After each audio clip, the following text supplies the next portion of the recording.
ऐसे ही चलता रहेगा सिलसिला?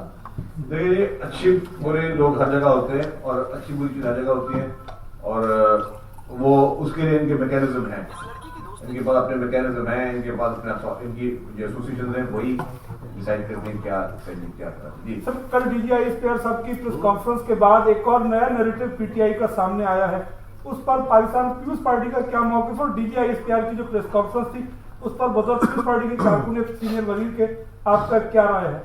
देखिए जी, आप देखें कल डीजीआईएसपीआर ने जो प्रेस कॉन्फ्रेंस की है, ये प्रेस कॉन्फ्रेंस उन्होंने क्यों की है? पहले सवाल है क्यों की?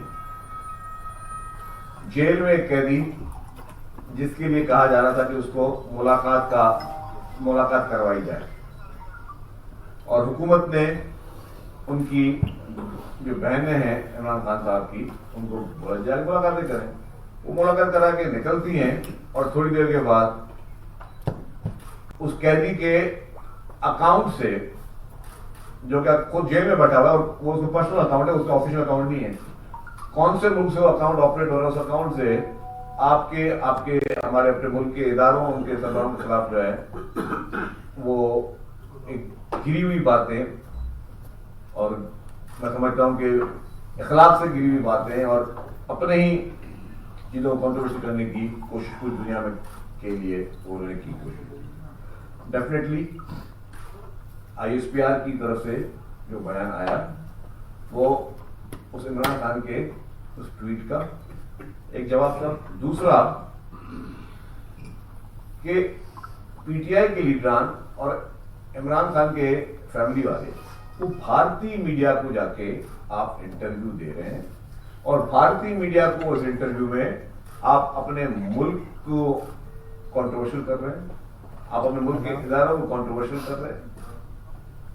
किसी भी मीडिया को अब वो मुल्क जो कि पाकिस्तान का नाम चलाते हुए भी जो है वो कतराता है, वो आपके मुल्क के लिए वो पीटीआई की खबरें बड़ी ब्रेकिंग न्यूज करके चला रहे हैं और वो उजागर कर रहे हैं। तो क्या उधर भारतीय मीडिया के पास आप इंटरव्यू देके आप क्या साबित करना चाह रहे हैं? देखिए, मैंने कहा कि मालदी में जितने सीनियर लोग बैठे हैं, आप तो सभी सब जवान जर्नलिस्ट हैं, यहाँ जो कुर्सी बैठे हैं बहुत सीनियर जर्नलिस्ट बैठे हुए हैं।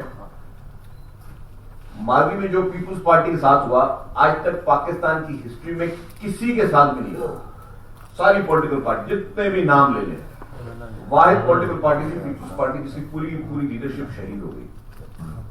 कायदे अवाम शेख जुल्फ़िकार भुट्टो साहब को फांसी दी गई, मोहतरमा बेनज़ीर भुट्टो साहब को शहीद किया गया। उसके बावजूद कभी आपने सुना कि पीपुल्स पार्टी तरफ से कोई ऐसा काम किया गया हो कि कभी इदारों को इस तरह निशाना बनाया गया हो, इदारों के खिलाफ साजिशें की जा रही हो?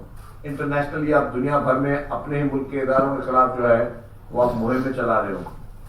किसी पर हाँ, बाकी पॉलिटिकल पार्टी ने की है, काफी पॉलिटिकल पार्टी, जब भी उनकी लीडरशिप जेलों में रही तो उनके बयानिए तब्दील होते रहे। पीपुल्स पार्टी का बयानिया हमेशा आमरीत के खिलाफ रहा है, मार्शल लॉ के खिलाफ रहा है, इदारों के खिलाफ कभी नहीं रहा। पीपुल्स पार्टी ने कभी भी इदारों के खिलाफ बात नहीं की, ना इदारों के सरबराह को कंट्रोवर्शियल किया, ना कभी इदारों के खिलाफ बात की। बदतरीन हालात में ये बैठे हुए यहाँ पे दोस्त हमारे सारे अखबार मुहाका ने, जब मोहतरमा बेनज़ीर भुट्टो साहबा को शहीद किया गया तो क्या हालत थी, आप किससे छुपी हुई है?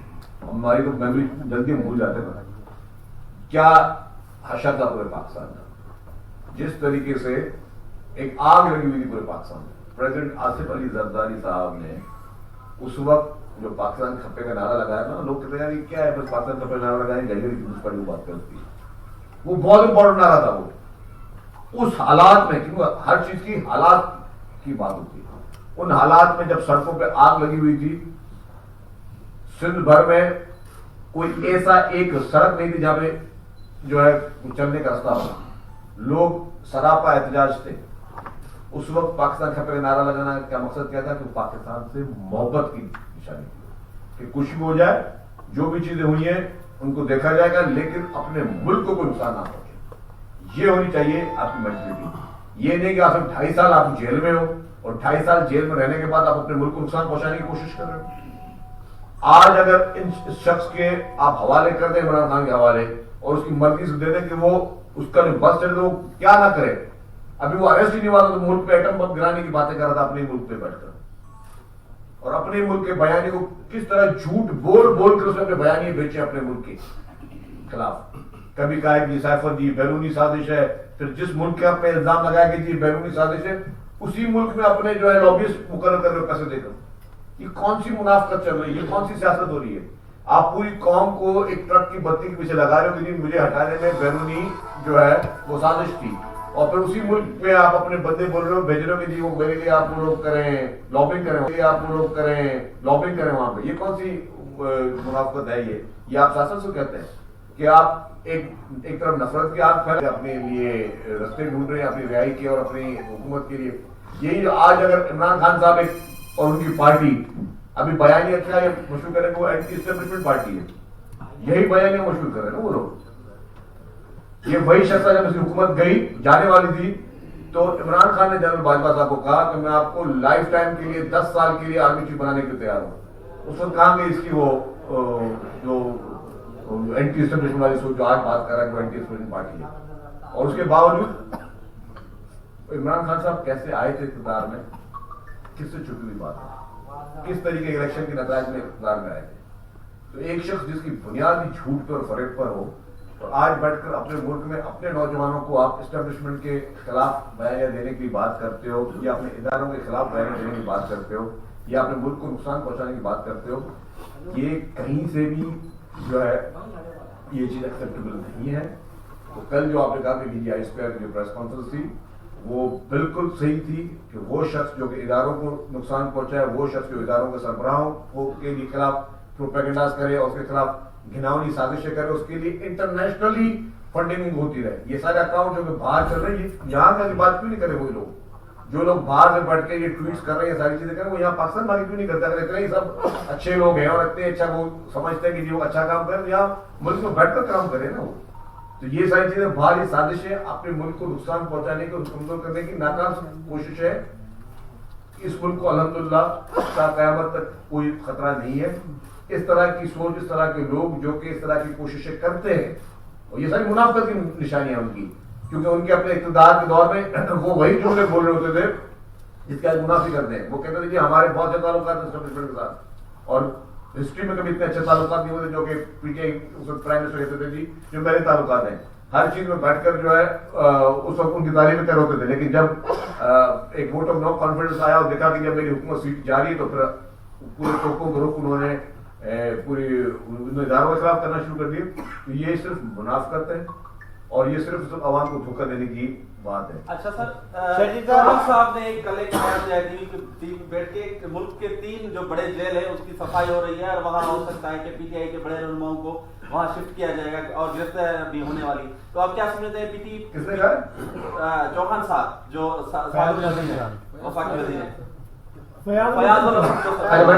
उसने कहा है कि शर्जील साहब ये बता दें, कल जो है वो DGI SPR की प्रेस कॉन्फ्रेंस में PTI को कौमी सलामती के लिए खतरा करार दे दिया गया। आप बहैसियत सीनियर सियासतदान, जमहूरियत पसंद सियासतदान, आप समझते हैं कि PTI पे पाबंदी लगनी चाहिए?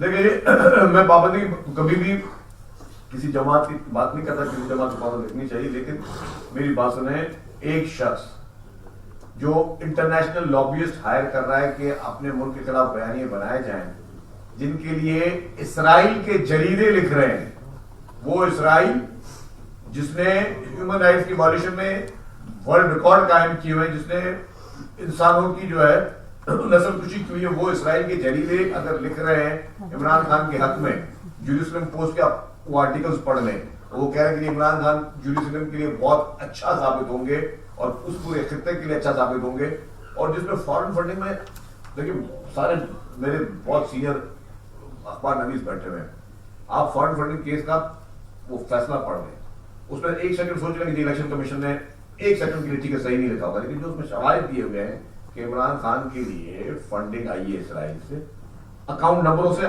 दी हुई है, फिर उसमें लिखा है कि भारत से फंडिंग आई है, ये चीजें किस चीज की निशानी देती है?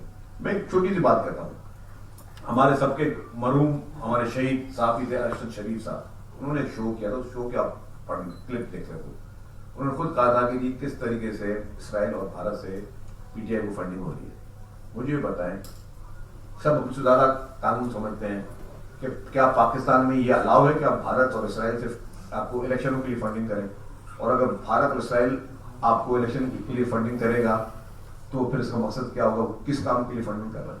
वो उसी इंतशार के लिए फंडिंग कर रहा है, इस मुल्क में इंतशार फैले, इस मुल्क को नुकसान पहुंचे, और उसको नुकसान पहुंचाने के लिए इमरान खान शुरू से प्लान किया गया था। हमें भी छोड़ दें।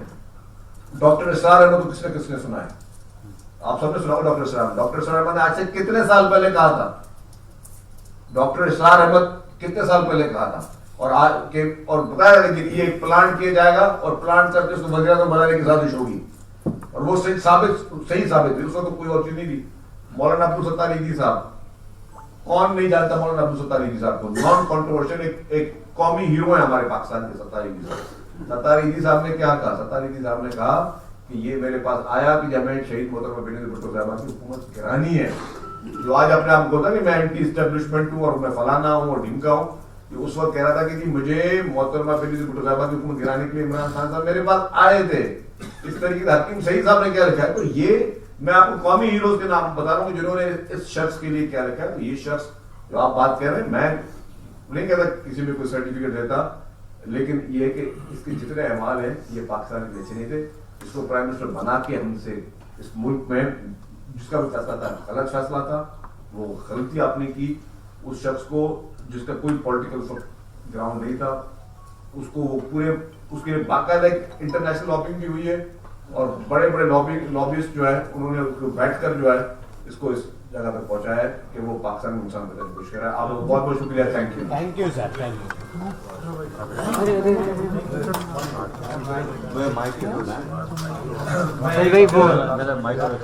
एक बात की वजाहत करें, सारे लोग से ये भाई ने सवाल किया था कि जमी अखबार council of Pakistan newspaper editors कि इनकी मेंबरशिप समेत हमारा हर फोरम पे ऑनरेबल सीनियर मिनिस्टर के सामने भी हमारा ये मौक़िफ़ है कि जो अखबार डमी है उस अखबार को आप चाहे सेंट्रल मीडिया लिस्ट से निकाल दें, चाहे उसकी मेंबरशिप खत्म कर दें, कोई एतराज़। और दूसरी कहना, क्योंकि ये एडिटर्स का फोरम है, इस पे मुख्तलिफ लोग आके अपनी राय का इजहार करते हैं। ऑनरेबल शजील इनाम अहमद साहब ने अपनी पार्टी का मौक़िफ़ आप लोगों के सामने पेश किया और अपना मौक़िफ़ सामने पेश किया। इसका कतन या हरगिज़ ये मतलब नहीं है कि CPA या कोई भी जमात शजील इनाम अहमद साहब के व्यू पॉइंट से इख्तलाफ नहीं कर सकती, कर भी सकती है। Thank you so very much. ये उनकी ज़ाती है।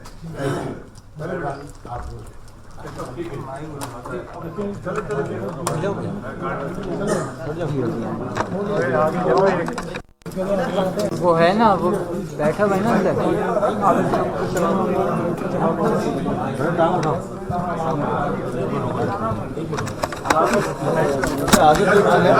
आप लोग बाहर चले।